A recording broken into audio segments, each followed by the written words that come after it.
JS നേച്ചറിൻ്റെ പുതിയൊരു വീഡിയോയിലേക്ക് എല്ലാവർക്കും സ്വാഗതം. ഇന്ന് നമ്മൾ വന്നിട്ടുള്ളത് മുമ്പ് ചെയ്തൊരു വീഡിയോൻ്റെ സെക്കൻഡ് പാർട്ടുമായിട്ടാണ്. അതായത് നമ്മൾ മുമ്പ് ഒരു ചെറിയ തക്കാളി മുളപ്പിച്ച് അത് തൈയായി മാറ്റി വെക്കുന്നത് വരെ ഒരു വീഡിയോ ചെയ്തിട്ടുണ്ടായിരുന്നു. അന്ന് ആ മാറ്റി വെച്ച തക്കാളി തൈകളൊക്കെ ഇന്ന് ഏകദേശം വളർന്ന് വലുതായി അത് കായ രൂപത്തിലായിട്ടുണ്ട്, വിളവെടുക്കാൻ രൂപത്തിലായിട്ടുണ്ട്. അപ്പോൾ അതിനെക്കുറിച്ചുള്ള വിശേഷമാണ് ഇന്നത്തെ വീഡിയോയിൽ പറയുന്നത്.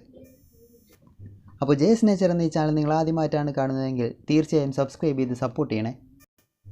മുമ്പ് ചെയ്ത വീഡിയോയിൽ നമ്മൾ അതിൻ്റെ വിശദമായിട്ട് ഗ്രോ ബാഗിലേക്ക് മാറ്റി വെക്കുന്ന രീതി, അതുപോലെ തന്നെ അതിൻ്റെ വളപ്രയോഗ രീതി എന്നിവയെക്കുറിച്ചൊക്കെ വിശദമായി പറഞ്ഞിട്ടുണ്ട്. ആ വീഡിയോ കാണാത്ത കൂട്ടുകാർക്കായി അതിൻ്റെ ലിങ്ക് ഞാൻ ഇതിൻ്റെ ഡിസ്ക്രിപ്ഷൻ ബോക്സിൽ കൊടുത്തിട്ടുണ്ട്. അപ്പോൾ നമുക്ക് വീഡിയോയിലോട്ട് വരാം.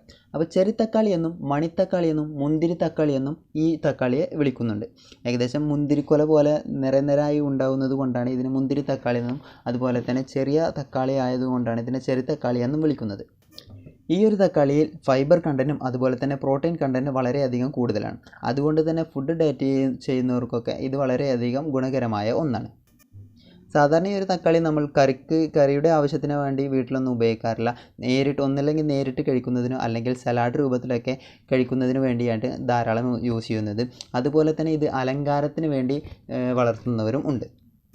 ഇത് വീട്ടാവശ്യങ്ങൾക്ക് കൂടുതൽ ഉപയോഗിക്കില്ല എന്നതുകൊണ്ട് തന്നെ ഇത് മാർക്കറ്റിലൊന്നും ഈ ഒരു തക്കാളി അവൈലബിൾ അല്ല. നിങ്ങൾക്ക് ഇതിൻ്റെ വിത്ത് വേണമെങ്കിൽ ഇത് ഓൺലൈനായിട്ട് വാങ്ങാവുന്നതാണ്. ഞാൻ ഇതിൻ്റെ വിത്ത് വാങ്ങിയിട്ടുള്ളത് ഫേസ്ബുക്ക് വഴി ഒരു ചേച്ചിയുടെ കയ്യിൽ നിന്നാണ് കേട്ടോ. ആ ചേച്ചിയുടെ കോൺടാക്റ്റ് നമ്പർ എൻ്റെ കയ്യിലുണ്ട്. നിങ്ങൾക്ക് വേണമെങ്കിൽ ഈ ചേച്ചിയുടെ കയ്യിൽ നിന്ന് സീഡ് വാങ്ങിക്കാവുന്നതാണ്. ആ ചേച്ചിയുടെ നമ്പർ ഞാൻ ഡിസ്ക്രിപ്ഷൻ ബോക്സിൽ കൊടുക്കുന്നതായിരിക്കും. കൂടാതെ ഒരുപാട് കാന്താരിയുടെ വിത്തും ആ ചേച്ചിയുടെ കയ്യിലുണ്ട്.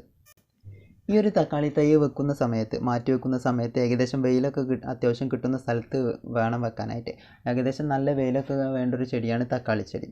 അതുപോലെ തന്നെ ഇതിൻ്റെ മണ്ണ് നല്ല ഇളക്കമുള്ള മണ്ണായിരിക്കണം. വേരിനൊക്കെ നന്നായിട്ട് പാസ് ചെയ്യാൻ പറ്റുന്ന തരത്തിലുള്ള മണ്ണ് വേണം നമ്മളതിലേക്ക് സെറ്റ് ചെയ്യാനായിട്ട്. തക്കാളിയുടെ വളപ്രയോഗ രീതി എന്ന് പറയുന്നത് ഏകദേശം മറ്റു പച്ചക്കറികൾക്കൊക്കെ കൊടുക്കുന്ന വളപ്രയോഗത്തിൻ്റെ പകുതി മതി, അല്ലെങ്കിൽ അതിന് കൊടുക്കുന്നതിൻ്റെ 1/4 ഭാഗം വളപ്രയോഗം മാത്രം ഈ ഒരു തക്കാളി ചെടികൾക്ക് ചെയ്തു കൊടുത്താൽ മതി.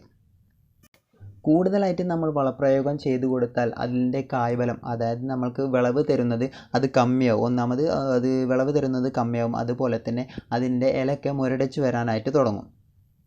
അതുകൊണ്ട് തന്നെ തക്കാളി ചെടികൾക്ക് വളരെ കുറച്ച് മാത്രമാണ് വളപ്രയോഗത്തിൻ്റെ ആവശ്യമുള്ളൂ. കൂടാതെ തന്നെ ഇതിന് കാൽസ്യത്തിൻ്റെ ആവശ്യം അത്യാവശ്യമുണ്ട്. ഏകദേശം കാൽസ്യം നല്ലോണം വേണ്ട ഒരു ചെടിയാണ് തക്കാളി ചെടി. അതുകൊണ്ട് തന്നെ നമ്മൾ വീട്ടിൽ ഒഴിവാക്കുന്ന മുട്ടത്തോടൊക്കെ നമുക്ക് പൊടിച്ചിട്ട് അതിലിട്ട് കൊടുക്കാവുന്നതാണ്. അതുപോലെ തന്നെ ഇത് വളരുന്ന സമയത്ത് ഇത് കമ്പ് വെച്ച് കെട്ടിക്കൊടുക്കേണ്ടതായിട്ടുണ്ട്. ഇവിടെ ഇപ്പോൾ ഞാൻ ഈ ഒരു ചുമരുള്ളത് കൊണ്ട് തന്നെ കൂടുതൽ കമ്പോ അല്ലെങ്കിൽ കയറൊന്നും വെച്ച് കെട്ടി കൊടുത്തിട്ടില്ല. ഞാൻ വേറൊരു ചെടി കാണിച്ചു തരാം. അത് കണ്ടാൽ നിങ്ങൾക്ക് മനസ്സിലാവും ഏകദേശം എങ്ങനെയാണ് ചെയ്യേണ്ടതെന്ന്. ഈ ഒരു ചെടി വളർന്നതിന് ശേഷം 2 കമ്പ് വെച്ച് കെട്ടി കൊടുത്തിട്ടുണ്ട്. അതുപോലെ തന്നെ മുകളിലേക്കൊരു കയർ വെച്ചിട്ട് പതിയെ കെട്ടി കൊടുത്തിട്ടുമുണ്ട്.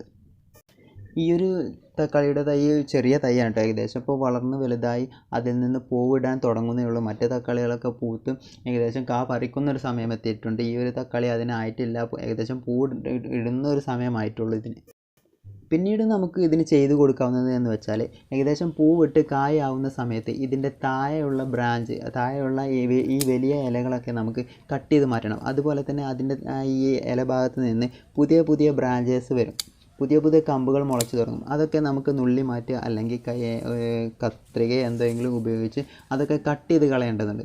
ഇങ്ങനെ കൂടുതൽ ബ്രാഞ്ചസൊക്കെ വന്നാൽ നമുക്ക് വിളവ് കുറഞ്ഞേ കിട്ടുള്ളൂ.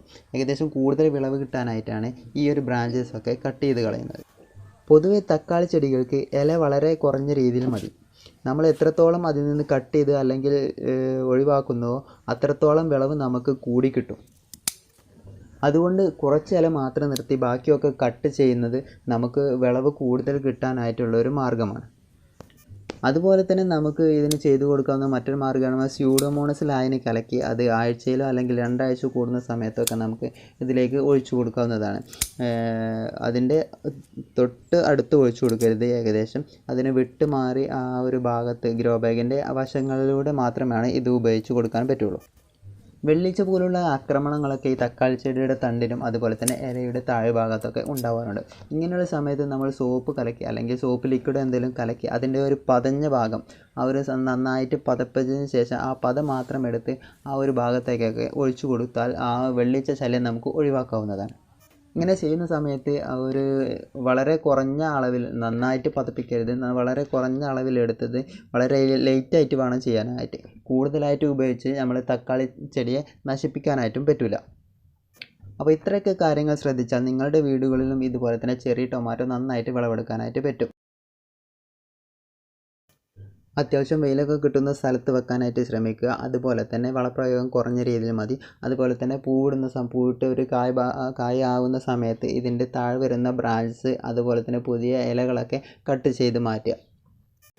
ഈ ഒരു ചെറി ടൊമാറ്റോയുടെ വിത്ത് നിങ്ങൾക്ക് ആവശ്യമുണ്ടെങ്കിൽ നിങ്ങൾക്ക് താഴെ കോൺടാക്റ്റിൽ ബന്ധപ്പെടാവുന്നതാണ്. നിങ്ങൾക്ക് കൂടാതെ തന്നെ ഒരുപാട് കാന്താരിയുടെ വിത്തും ആ നമ്പറിൽ വിളിച്ചാൽ ലഭ്യമാവുന്നതായിരിക്കും. അപ്പോൾ ജയസ് നേച്ചറിൻ്റെ ഈ ഒരു വീഡിയോ നിങ്ങൾക്ക് ഇഷ്ടപ്പെട്ടു എന്ന് കരുതുന്നു. തീർച്ചയായും നിങ്ങളുടെ കൂട്ടുകാരിലേക്ക് ഇത് ഷെയർ ചെയ്യണേ. പുതിയതായി കാണുന്നവരാണെങ്കിൽ തീർച്ചയായും സബ്സ്ക്രൈബ് ചെയ്ത് സപ്പോർട്ട് ചെയ്യണേ.